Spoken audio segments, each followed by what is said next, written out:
What's up, YouTube? I'm here to talk to you about a very important topic: mountain bike upgrades. But first, please subscribe and like this video because, well, it'd be really nice if you did. I got my first mountain bike about a year and a half ago, and I've done a bunch of upgrades since I first got it. And I didn't spend that much money doing it. You don't really have to spend as much as you think. You just have to be a little patient and use eBay or Pink Bike.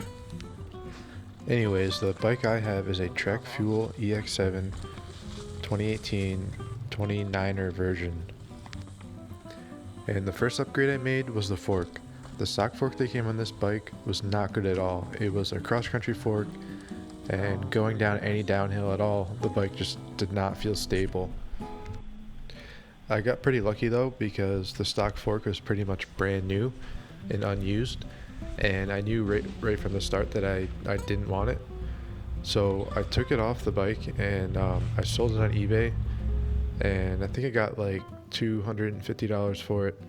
So the bike came with a 130 mil fork, but I knew I wanted to add some travel onto that. So I ended up buying a RockShox Pike 150 mil fork. I got it off eBay as a takeoff. I think I paid about $400 for it. So net, I spent $150. It completely transformed my bike. Even though this was pretty much a new bike, it felt like I got a new bike again. Going downhill now, it just felt amazing. Before, it just didn't feel stable. I didn't feel like I had any confidence, and now it just felt like it wanted to charge at anything. The next thing I did was swap out the handlebars. The stock handlebars that came on the bike, in my opinion, were too narrow and had too much of a cross-country feel. I swapped them out for some nuke-proof carbon handlebars, 780 millimeters width, with a 25 millimeter sweep. I personally like a little bit of a sweep, and if it's too much of a sweep for you, you can always rotate them a little bit. That's something to keep in mind. These new handlebars definitely made the bike feel better descending. Just makes it feel way more stable, just better in general. And I personally like the carbon bars. They have a bit of a damping effect compared to the aluminum bars. After that, I upgraded the hub from 54 tooth engagement to 108 tooth engagement. This was a really easy upgrade. Basically, you just add 3 pawls and springs into the hub. There's these slots that can take additional pawls and springs that go with them. What this upgrade does to the hub is make it extremely loud, so everybody hears you rolling up. And it also makes it so that you need less of a crank for the gears to engage.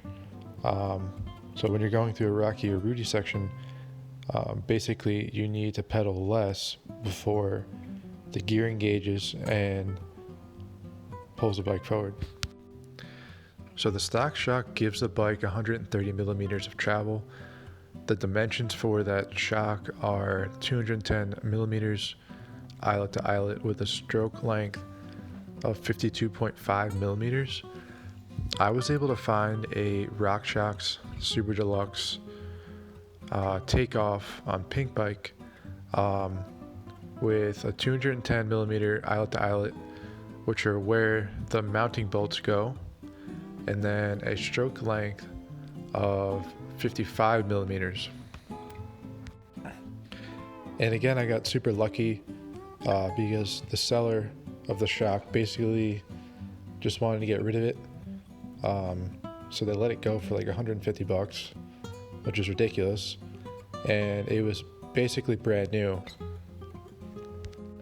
So it actually took me a long time to figure out how to fit new spacers on the new shock, and I was worried that it might not fit with the frame.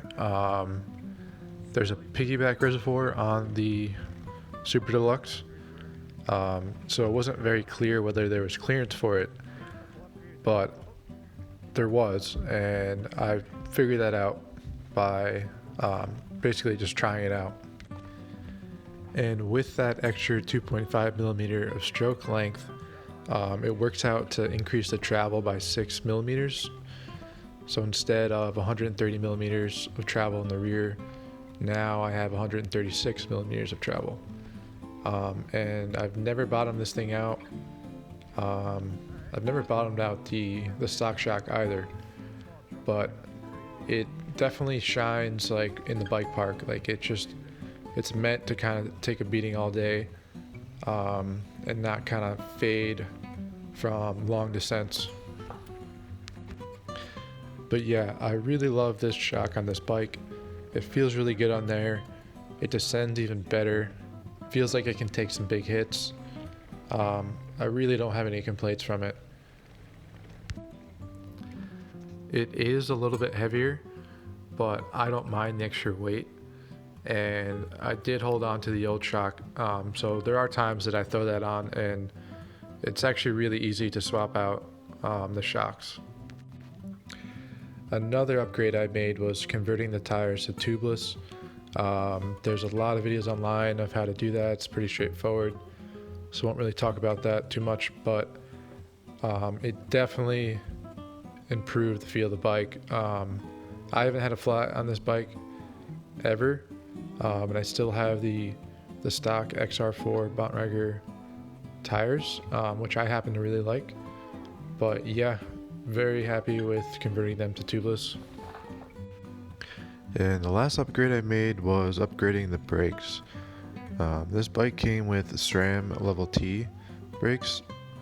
The brakes were actually pretty good, and trail riding they were just fine. The only reason I ended up upgrading them is because I was spending a lot of time in the bike park, and my hands are getting a little tired with the Level T's. I upgraded to the SRAM Guide R's, which I really like, and I got these off Pink Bike for just $100, and they were takeoffs, not really used at all. So been really happy with those. It was pretty inexpensive to do that,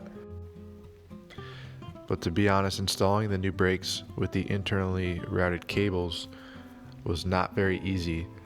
Not very enjoyable either. It was kind of a massive headache. So just a heads up, if you do decide to upgrade the brakes, that it's a little hard to do it yourself. This bike absolutely rips. There's very little that it can't do, and if you do these upgrades that I showed you in this video, you're going to have an absolute unit on your hands, a serious shredding machine. And if you doubt any of that, watch some of my previous videos, and there'll be much more to come this season.